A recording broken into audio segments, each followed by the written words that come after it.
Oremos. Padre querido, no queremos abrir tu palabra sin tener la seguridad que tu Espíritu va a iluminar nuestro entendimiento. Te suplicamos que nos ayudes en nombre de Jesús. Amén.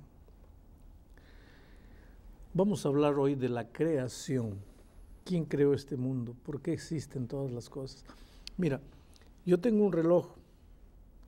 Me parece que es un reloj bonito. Si yo les dijese, nadie fabricó este reloj. Este reloj apareció así a lo largo de millones y millones de años. Un pedacito de cuero se juntó con el otro pedacito, ahí viene un tornillo, se juntó con el otro, una cuerda se juntó, apareció el vidrio y después de millones y millones de años apareció ese reloj bonito. Ustedes pensarían que estoy loco, porque solo un loco para decir que un reloj o un computador apareció porque una pieza se juntó con la otra. Sin embargo, el cuerpo humano es mucho más complicado que un computador y que un reloj. Y hay gente que dice que apareció de repente por casualidad. El planeta, el universo es mucho más complicado que un reloj. Mira, el sol sale, el sol se pone, las estaciones vienen el invierno, viene el verano, en el mismo ritmo. ¿Cómo puede alguien creer que todo eso es fruto de la casualidad? La lluvia cae para que la tierra produzca, el sol sale, la semilla germina, crece la planta, aparece la flor, aparece el fruto. Dentro del fruto hay una pepa y esa pepa es semilla. Y no, tiene que haber habido una mente superior. Y entonces, ¿qué sucede? Voy a leerles algunos textos que nos muestran que Dios es el creador. Salmo 19:1 dice así: los cielos cuentan la gloria de Dios, y el firmamento anuncia la obra de sus manos. La obra de sus manos. Quiere decir, cuando tú ves ese cuadro maravilloso del firmamento, cuando tú miras al cielo, tienes que reconocer que por tras de eso hubo un artista con una mano prodigiosa, maravillosa, diseñando, dibujando todo eso para nosotros. Y eso nos lleva al relato de la creación, en el capítulo 1 de Génesis, al comienzo de la Biblia. Dice así: en el principio creó Dios los cielos y la tierra. En el principio creó Dios los cielos y la tierra. Es contundente esta declaración. Los cielos y la tierra existen porque Dios los creó. Dios es el creador. Un último texto para nuestra reflexión antes de darles lugar a preguntas. En el capítulo 11 de Hebreos, versículo 3, dice así: por la fe entendemos haber sido constituido el universo por la palabra de Dios, de modo que lo que se ve fue hecho de lo que no se veía. Interesante, por la fe entendemos. Por la fe. Si tú quieres llevar a Dios a un laboratorio, colocarlo debajo de un microscopio, no vas a poder. Tienes que aceptar a Dios por la fe. Ahora, fe quiere decir confianza. Para tener fe en Dios tienes que confiar en Dios. Para confiar en una persona tienes que conocer a esa persona. Tú no puedes tener fe en Dios si no lo conoces. Y para conocer a una persona hay que pasar mucho tiempo con esa persona. Ustedes dos se conocen porque son esposos. Pero yo no conozco a Carola, conozco sus ojos, su rostro, su cabello, pero no sé si a ella le gusta dormir tarde, le gusta dormir temprano, si es colérica, si es nostálgica, no la conozco. Tú sí, porque tú convives. Entonces, para conocer a Dios hay que convivir con Él. Y solo conociéndolo, entonces se puede confiar, se puede tener fe. Y el texto bíblico dice que vamos a aceptar el hecho de que Dios creó este mundo por la fe. Porque si sacamos la fe del cuadro, entonces nuestro raciocinio se va a perder en los meandros de la incredulidad, del agnosticismo, del racionalismo, y vamos a quedarnos locos. Sin embargo, pastor, por esa misma fe, entonces se puede pensar y se puede creer de que el mundo fue creado por una explosión instantánea que se le llama, la gente, el mundo científico le llama de Big Bang, así, explotó y comenzaron a esparcirse las partículas y de ahí fue naciendo y las galaxias y los cielos también. Sí, por la fe en Dios aceptamos que Dios creó este mundo. Ahora, ¿por la fe en qué aceptarías que el mundo apareció como fruto de una explosión universal? La ciencia intenta, los científicos intentan demostrar eso. Cada vez ahí aparece una novedad, alguna prueba. Hasta hoy día nosotros escuchamos a los científicos decir, la teoría de la evolución es esta. Teoría es una cosa que no se ha probado. La evolución es una teoría, no hay prueba. ¿Cómo me puedes probar que de formas inferiores de vidas a través de los años, de los millones de años, apareció el ser humano? Ahora, desde que el hombre tiene registros ya escritos, todo, ¿por qué ningún renacuajo se volvió mono y por qué ningún mono se volvió gente? Si existe la evolución, ¿qué pasó? ¿Por qué no continúan evolucionando las cosas? Quiere decir, todo es teoría. Yo diría, se necesita tener más fe, solo que fe en no sé qué cosa, en el raciocinio humano. Se necesita tener más fe para creer que las cosas aparecieron de casualidad que para creer que hubo un Dios creador. Porque mira, aceptar que hay un Dios creador le da sentido a mi vida. Porque si Dios me creó, yo sé lo que estoy haciendo en esta tierra. Yo sé por qué estoy. Yo sé de dónde vengo y yo sé para dónde voy. Y yo sé que hay un plan para mi vida. Pero si yo acepto que soy fruto de la evolución, ¿qué hago en este mundo? Soy fruto del acaso, soy fruto de la casualidad. ¿Para qué estoy? ¿De dónde vengo? ¿Para dónde voy? Pero hay pruebas de la creación, porque también la teoría es teoría de la creación. Sí. ¿Y qué pruebas tenemos? La prueba, mi propio cuerpo. Mira, ¿cómo funciona mi cuerpo? De una manera extraordinaria. ¿Cómo mastico? ¿Cómo funciona mi cuerpo? De una manera extraordinaria. ¿Cómo mastico? La saliva se mezcla con la comida para facilitar el funcionamiento de los jugos gástricos. ¿Por qué apareció saliva? ¿Por qué los jugos gástricos no tendrían la capacidad de trabajar plenamente sin la ayuda de la saliva? Es decir, los dedos, las células, la capacidad de ración. ¿Cómo puedo pensar? Vuelvo a agarrar mi reloj y decir, si alguien me dice que este reloj apareció solito por casualidad, es una locura. Mi vida, mi cuerpo humano es mucho más complicado que este reloj. ¿Cómo puedo pensar que apareció de casualidad? Es imposible. Ahora, pastor, ¿hay cómo creer realmente de que el mundo fue creado en 6 días? Literalmente, ¿hay cómo apoyarnos en ese concepto? Porque cuando vamos al relato de la creación, voy a leer lo que dice aquí. Dice así: en el principio creó Dios los cielos y la tierra. Versículo 3. Y dijo Dios, sea la luz, y fue la luz. Versículo 4. Y vio Dios que la luz era buena, y separó Dios la luz de las tinieblas. Versículo 5. Y llamó Dios a la luz día, y a las tinieblas llamó noche.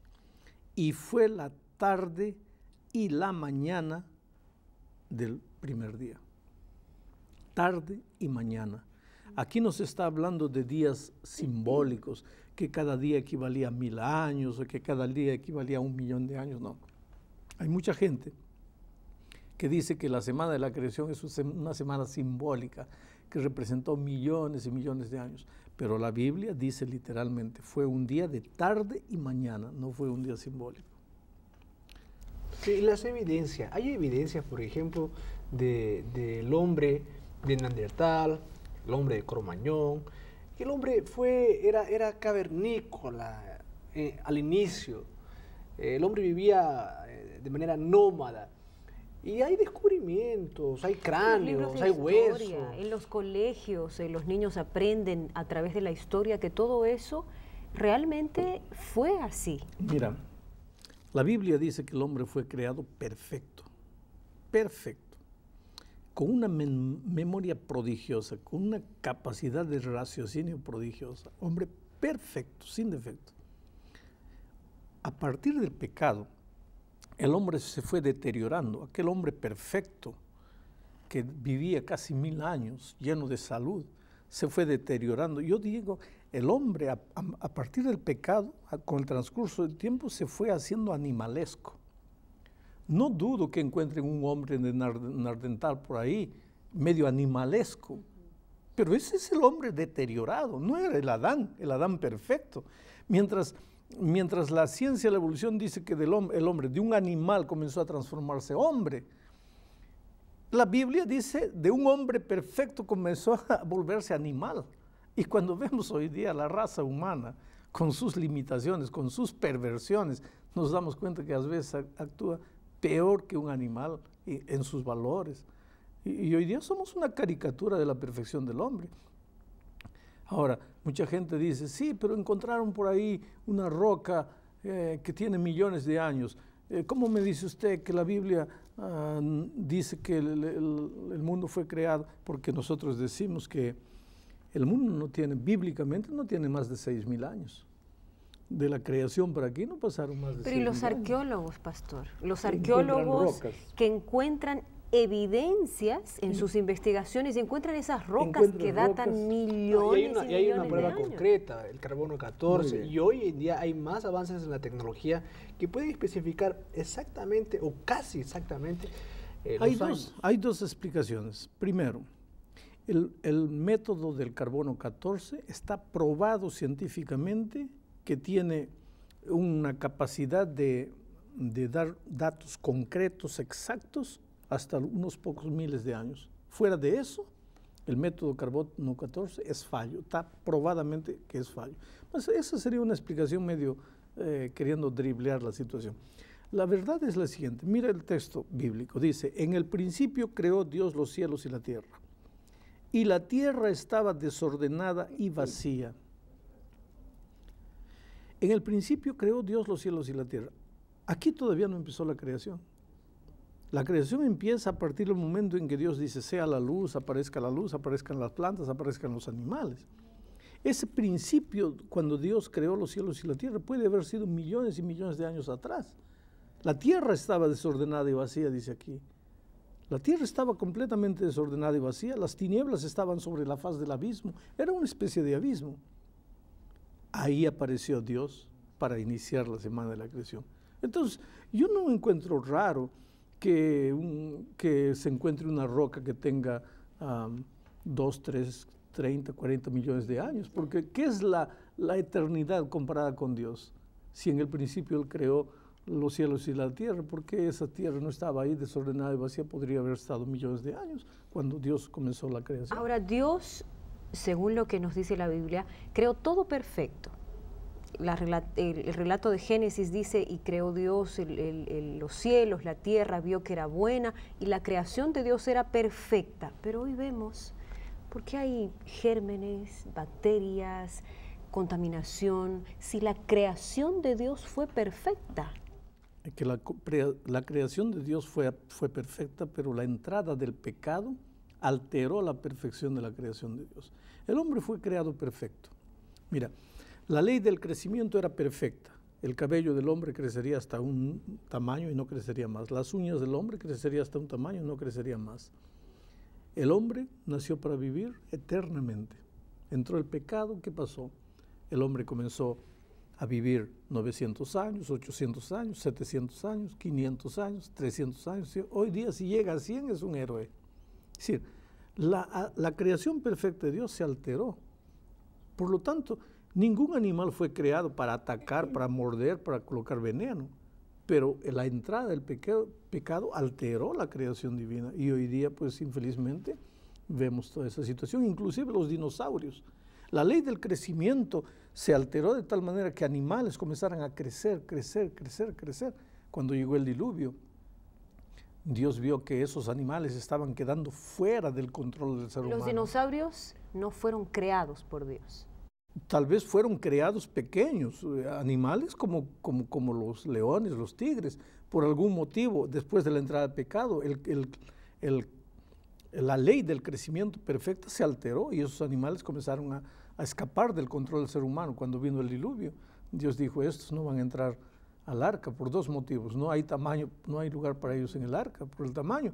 Y por otro lado, estos ya se tornaron un peligro para la raza humana. La raza humana podría hasta ser extinta por causa de la agresividad de estos animales. ¿Y qué de los extraterrestres? ¿Hay otros mundos?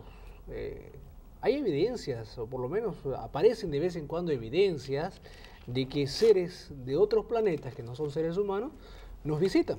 Bueno, hay un estudio cuando vamos a ver quiénes son esos pretendidos o supuestos seres creados que vienen de otros planetas. Ahora, la Biblia dice que hay seres en otros planetas. La Biblia no dice que esos seres vienen aquí a la Tierra a visitarnos en platillos voladores, ¿no? Pero la Biblia, en el libro de Job, en el capítulo 1, al comienzo del libro de Job, en el versículo 6 dice así: un día vinieron a presentarse delante de Jehová los hijos de Dios, entre los cuales vino también Satanás. Interesante, ¿quiénes eran esos hijos de Dios que se presentaron allá en el trono de Dios? Entre los cuales vino también Satanás. Quiere decir que Dios tiene hijos creados en otros seres, en otros planetas fuera del sistema planetario solar. En el sistema planetario solar, de hecho, vida solo hay en la Tierra. No vale la pena estar investigando Venus, Júpiter, que no hay vida. Pero fuera del sistema planetario hay otros seres creados con toda seguridad. Y esos seres están mirando, expectantes para lo que sucede en la Tierra. Que ellos vienen a visitarnos aquí, no hay prueba bíblica de eso. Entonces, ¿qué no son esos ovnis? Bueno, de eso vamos a hablar cuando estudiamos otro tema que es oportunamente para eso. Ahora, pastor, el tema de la evolución es un tema, digamos, todo el mundo apoya la evolución, en los colegios, mayormente, en las universidades, el mundo científico. ¿Hay evidencias equilibradas entre el creacionismo y la teoría de la evolución? ¿O cuál tiene más evidencias concretas? Yo diría que hay mucho más evidencias del creacionismo que del evolucionismo. Porque hasta por lógica, tú no tienes cómo explicar la existencia de un ser humano, de un universo tan complicado, sin una mente superior, sin una mano divina por detrás de eso. Pero, ¿cómo explicas? ¿Cómo explicas tú concretamente, con qué lógica me explicas que de una forma inferior de vida aparece una vida inteligente? Es mucho más difícil que me pruebes eso, que yo te pruebe que por detrás de este universo tiene que ver un Dios creador. Lo que creador. Darwin dijo que era el crecimiento o el desarrollo natural de la vida. ¿Y por qué ese desarrollo natural no continúa? ¿Por qué paró? Es que el ser humano, ¿sabes cuál es en el fondo la situación? El ser humano quiere sacar a Dios de su panorama, de su vida. Porque el hombre piensa así: Dios, si yo acepto la existencia de Dios, acepto que hay un camino que tengo que andar, pero no, yo soy libre. Yo quiero vivir como quiero, yo quiero hacer lo que quiero. Entonces es más fácil tranquilizar la conciencia sacando a Dios del escenario. Porque si yo acepto a Dios, tengo que aceptar que hay un camino y tengo que andar en él. Y el ser humano natural no quiere, no le gusta andar en los caminos de Dios, porque después del pecado, naturalmente es un ser independiente, un ser rebelde. No sé, pastor, a mí me queda así en la cabeza. Hoy en día somos más inteligentes que antes. Tenemos más avances tecnológicos. Si comparamos hace 200 años, 300 años no había ni vehículos, ni carros, ni aviones. Porque hoy día nosotros tenemos conocimiento acumulado. Y por eso te da la impresión que el hombre es más inteligente, porque él tiene conocimiento acumulado desde la creación. Pero coloca al hombre que nazca hoy en el mundo, no sabe ni qué rueda. ¿Ah? Solo que el niño nace, mi nieto ya está metido en el computador, ya sabe. ¿Por qué? Porque tiene conocimiento acumulado. Él puede hacer las cosas con más rapidez tal vez, pero no que sea más inteligente. Al contrario, es más tonto. ¿Cómo me explicas un hombre que sabe que el cigarro mata y fuma? Es tonto. ¿Cómo me explicas un hombre que sabe que la droga mata y usa drogas? Es tonto, solo que tiene conocimiento acumulado. Infelizmente, llegamos al fin de este estudio. Y yo quisiera decirte a ti que El hecho de que Dios existe es que tú no estás flotando en el universo, en el aire, como un ser humano perdido. Puede ser que en este momento el dolor toca tu vida, tu hogar está destruido, tu matrimonio acabado, tu hijo en las drogas, tú estás con cáncer, pasando por un problema financiero terrible. Y a veces piensas, Dios mío, ¿dónde estás? Tú no lo puedes ver, pero Dios está ahí cerca de ti, porque Él te creó, Él te colocó en este mundo. Y te digo una cosa, no te colocó para sufrir. Y si estás sufriendo es tal vez porque no conoces la palabra de Dios. Porque cuando conozcas cuál es el camino que Él tiene para ti, vas a descubrir una nueva dimensión de la vida. Que Dios te bendiga.